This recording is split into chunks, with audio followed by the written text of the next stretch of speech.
All right, welcome to the deep dive. Today we're diving into a topic, well, I know it's on a lot of minds out there, right? How to really learn English well, but on your own time. And in this digital world, we're all in.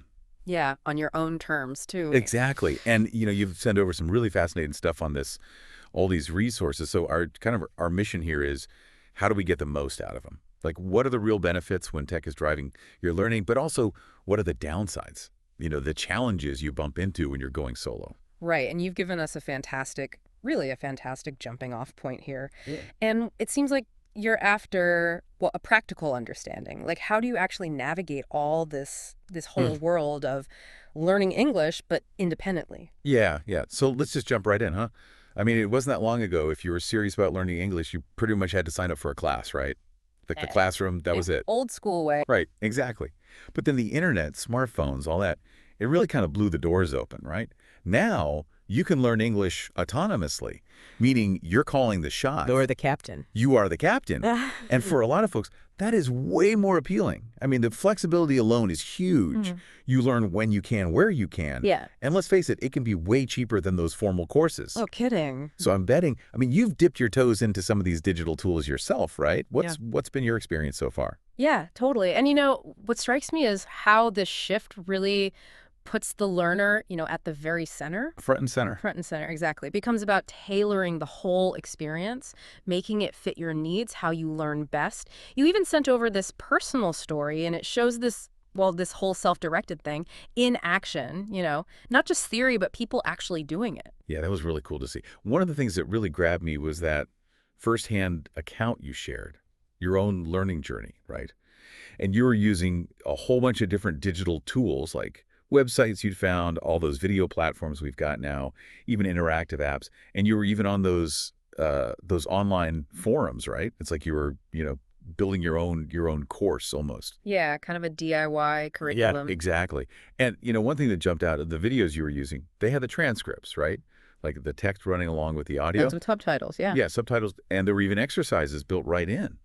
That's got to be so helpful for understanding what you hear Yeah. and for picking up new words, right? Yeah, like actively engaging, not just passively watching.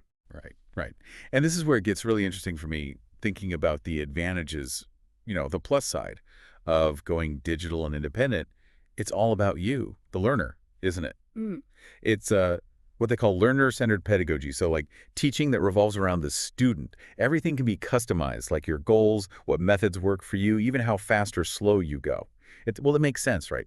Learning's got to be better when it's tailored like that. Absolutely. And it connects to those bigger theories of learning too, right? Like constructivism, the idea that you're actively building your own understanding based on your experiences. So when you pick your own resources, decide how you want to learn, you're kind of constructing your own path, your own unique path. Building your own little world. Yeah, and it ties into self-determination theory too, this idea that to be motivated, you need autonomy, feeling in control, competence, and connection. So you got to feel like you're steering the ship. You're in the driver's seat. It can be super empowering, keep you going. Right. Yeah, yeah. And we can't forget the practical side. The digital world is just like exploded the options for learning. So many more people can access resources now. And often it's cheaper too, way cheaper. That's huge, yeah. It's knocked down a lot of barriers. But of course, it's not always smooth sailing, right? Yeah. The stuff you sent over was also really honest about the challenges, the downsides of learning this way. Like, you got to be motivated, right? You got to have that self-discipline to keep going, especially when there's no class schedule, no teacher pushing you along. Yeah, it's all on you. It's all on you. Easy to, get sidetracked. Life gets in the way sometimes. Oh, for sure. And another thing that came up in the material, you don't have as much chance to just like chat with native speakers Yeah. the way you might in a classroom. But that back and forth, that's how you get fluent, right? Yeah. It's how you learn to use English naturally, like in real conversations. Yeah, like knowing what to say, when to say it. Yeah, exactly. It's not just grammar rules and vocabulary lists, right? It's how people actually communicate, the little things, the unspoken stuff. That's where talking to native speakers, it just seems so important. It's that real world context, like the sources even talk about this thing called sociocultural theory, how our social interactions, they really shape how we learn language. So we learn by watching how others use language, how they react to us. Exactly. So the sources, they're right to point out that when you're learning solo, you got to find ways to make up for that lack of, well, direct interaction. So setting those SMART goals, specific, measurable, achievable, relevant, time-bound, that's huge. Yeah. And then looking for ways to practice talking, whether it's through those language exchange apps or even with AI chatbots, they can help fill that gap. And speaking of AI, that's a game changer in all this, right? I mean, the stuff you sent, it goes into these AI-powered apps like Duolingo, EEL, Essay Speak for pronunciation, Grammarly for writing. They're really changing how we learn. It's wild how they use, natural language processing to give you instant feedback, like how you say a word, your grammar, everything. That's like having a tutor right there in your pocket. Right, in your pocket, yeah. Yeah. And the cool thing is it's not one size fits all, right? Right. They can adapt to your level, how you're doing. So if you keep messing up a grammar point, the app will give you more practice on that. Yeah, it personalizes it. It does. And then you've got gamification, Mm. right? Like the progress bars, little rewards you can earn, even some friendly competition. It's all designed to keep you coming back for more. Hooked. Hooked, yeah, exactly. And the sources even talk about researchers like Dernier, who's like the motivation guru in language learning. Mm-hmm. He's shown how these game-like elements, they can be super effective at keeping people interested. Taps into our natural desire to, play and achieve. Yeah, yeah. But with so many digital tools out there, it's, well, how do you know which ones are actually good? You sent over some really helpful criteria for judging these learning materials. Yeah, like a checklist. Yeah, like a checklist. So first you've got to look at the pedagogical quality. So basically, does this thing actually follow good teaching principles? Is the content well organized? Is it based on solid research and, best practices? And then how interactive is it? Does it give you chances to actually do stuff, practice, or is it just, passively listening or reading? Yeah, you got to be active, right? Right. And of course, it's got to be accessible, easy to use. Can use it on your phone, your laptop, whatever. And bonus points if you can use some of it offline. Yeah, that's always a plus. Totally. And another thing the sources talk about, using a multimodal approach. So basically, don't just use one type of thing, mix it up, text, audio, video, interactive stuff. Yeah. Because we all learn a bit differently, right? Yeah. So having variety, it just makes for a richer experience. Keeps things interesting too, right? Keeps you from getting bored. Yeah. Now, one thing I found really cool in the sources was the whole idea of like cultural immersion through digital media.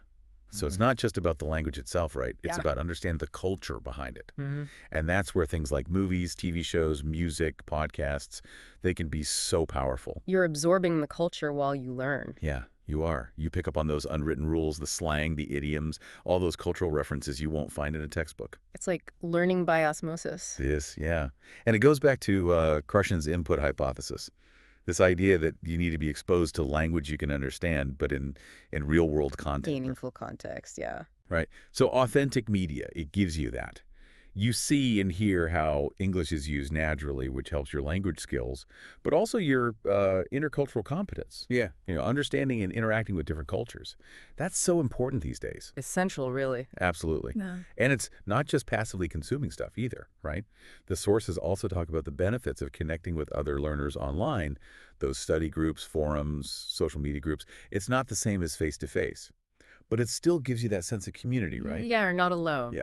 And you can help each other, right? Yeah. You get feedback on your writing, speaking, share resources, talk about what's working, what's not. It's like building your own little support network. Yeah, your own learning ecosystem. Yeah, and research from folks like Swain, they've shown how valuable that kind of peer interaction can be. It's a real boost.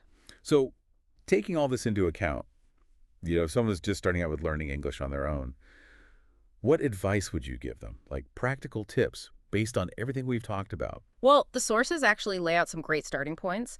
First off, remember, learning a language, it takes time. You'll hit roadblocks. Just got to keep at it, Persistence, right? Persistence, yeah.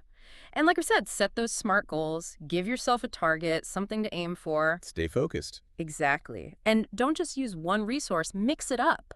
Combine those structured learning tools with more authentic stuff, like, watching movies, listening to podcasts. Get that variety. Yeah.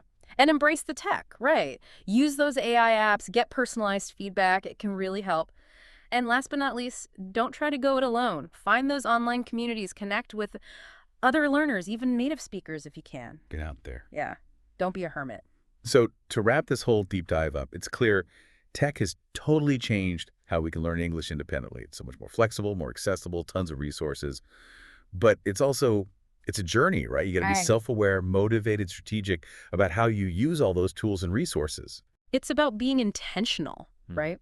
Knowing what you want, choosing the right tools, and finding that balance between focused study and, well, getting out there and using the language in the real world. Right, yeah. And on that note, here's a final thought for you. We've been talking about English, but think about these core principles, right? Self-direction, using technology, getting feedback, connecting with others. How could you apply those to other stuff you want to learn?